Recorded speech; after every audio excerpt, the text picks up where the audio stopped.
తెలంగాణలో ఒకప్పుడు వ్యవసాయం అంటే గౌరవం, రైతు అంటే గర్వం.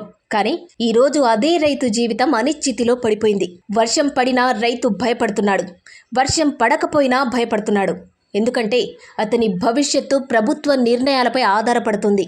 రైతు బంధు ఈ పేరు వినగానే రైతుకు ఆశ కలగాలి. కానీ వాస్తవమేంటి? సమయానికి డబ్బులు రాక రైతు అప్పుల్లో కూరుకుపోతున్నాడు. పంట వేసే సమయానికి సాయం అందకపోతే ఆ సాయం రైతుకు ఏం ఉపయోగం? రైతు బీమా అది రైతు కుటుంబానికి భరోసా కావాలి.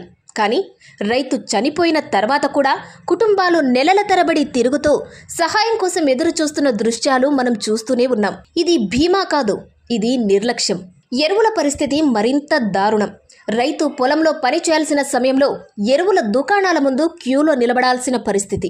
రాత్రంతా కూర్చొని ఉదయం టోకెన్ కోసం పోటీ పడే పరిస్థితి. ఇది రైతు గౌరవానికి తగిన వ్యవస్థేనా?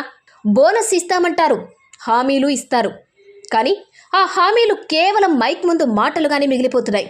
రైతు ఖాతాలోకి ₹1 చేరడం లేదు. ధాన్యం కొనుగోలు ప్రతిసారి ఇదే సమస్య. రైతు పంట కోసి గింజలు ఎండబెట్టి ట్రాక్టర్లు తీసుకెళ్లి కొనుగోలు కేంద్రాల వద్ద రోజులు గడపాల్సి వస్తుంది. కొనుగోలు ఆలస్యం, చెల్లింపులు ఆలస్యం. ఈ ఆలస్యం రైతు జీవితాన్ని నాశనం చేస్తుంది. మొక్కజొన్న రైతుల పరిస్థితి ఇంకాస్త కఠినం. పంట పండించినా దాన్ని కొనుగోలు చేసే వ్యవస్థ లేదు. మార్కెట్లో ధరలు పడిపోతున్నాయి. రైతు పెట్టిన ఖర్చు కూడా తిరిగి రావడం లేదు.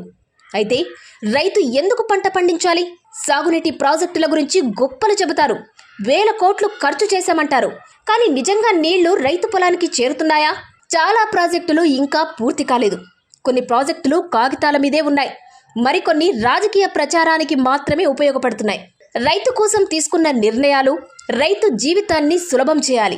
కానీ ఈరోజు రైతు జీవితం మరింత కష్టంగా మారుతోంది. ఒక రైతు ఉదయం లేచినప్పటి నుండి రాత్రి పడుకునే వరకు ఆలోచించేది ఒక్కటే: ఈ సీజన్ ఎలా గడుస్తుంది? అప్పులు, వడ్డీలు, పంట నష్టం, ధరలు లేకపోవడం, ఇవి రైతు జీవితాన్ని చుట్టుముట్టాయి. ప్రభుత్వం ప్రకటించే ప్రతి పథకం ప్రచారానికి మాత్రమే కాకుండా భూమిపై అమలవ్వాలి. రైతు బంధు సమయానికి రావాలి. రైతు బీమా వెంటనే అందాలి. ఎరువులు అందుబాటులో ఉండాలి. ధాన్యం, మొక్కజొన్న కొనుగోలు వేగంగా జరగాలి. సాగునీటి ప్రాజెక్టులు పూర్తి కావాలి. ఇవి చేయలేకపోతే రైతు ఎలా బతుకుతాడు? రైతు కష్టపడి పండించిన అన్నం తినే ప్రతి ఒక్కరూ ఈ ప్రశ్న అడగాలి. ఇది కేవలం రైతు సమస్య కాదు, ఇది రాష్ట్ర భవిష్యత్తు సమస్య. రైతు బలహీనపడితే వ్యవసాయం కూలిపోతుంది. వ్యవసాయం కూలిపోతే ఆర్థిక వ్యవస్థ దెబ్బతింటుంది. ఇప్పుడైనా ప్రభుత్వం కళ్ళెదుట నిజాలు చూడాలి. ప్రచారం కాదు, పనితీరు చూపాలి. రైతు గౌరవం కాపాడాలి. రైతు జీవితం రక్షించాలి. ఎందుకంటే రైతు బతికితేనే మనం బతుకుతాం. రైతు నిలబడితేనే తెలంగాణ నిలబడుతుంది.